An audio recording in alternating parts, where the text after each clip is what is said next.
పూరా లోకల్ 4 రోజులు గడిచినా టెన్నెల్లో చిక్కుకున్న వారి జాడే లేదు. ఇప్పటి వరకు కనీసం వారిని చేరుకున్నదే లేదు.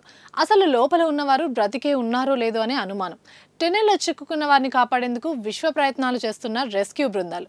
లోపల ఉన్నవారు ప్రాణాలతో బయటికి వస్తారనే నమ్మకం రోజు రోజుకి తగ్గిపోతుంది.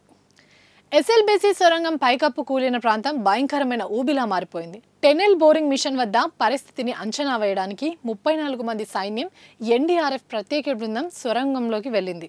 తక్షణ సహాయ చర్యలకు పరిస్థితులు అనుకూలంగా లేనట్లు అక్కడికి వెళ్ళాక తెలిసింది. పైకప్పు కూలిన చోట 70% బురద, 30% నీళ్లు ఉండడంతో అక్కడ అడుగు వేయలేని పరిస్థితి నెలకొందని నిర్ధారించారు. ముఖ్యంగా 13.85 కిలోమీటర్ల పొడవైన సొరంగంలో చివరి 40 మీటర్లు సహాయ చర్యలకు సవాల్గా మారినట్లు తెలుస్తుంది. నీటి కన్నా బురద శాతం ఎక్కువగా ఉంటే అందులో చేతులు, కాళ్లను కూడా కదిలించలేరని నిపుణులు అంటున్నారు. ఎన్టీఆర్ఐ, జీఎస్ఐఐ సైన్యం సహకారంతో ఎన్డీఆర్ఎఫ్ బృందం ఈ ప్రాంతాన్ని పూర్తి స్థాయిలో అధ్యయనం చేసింది.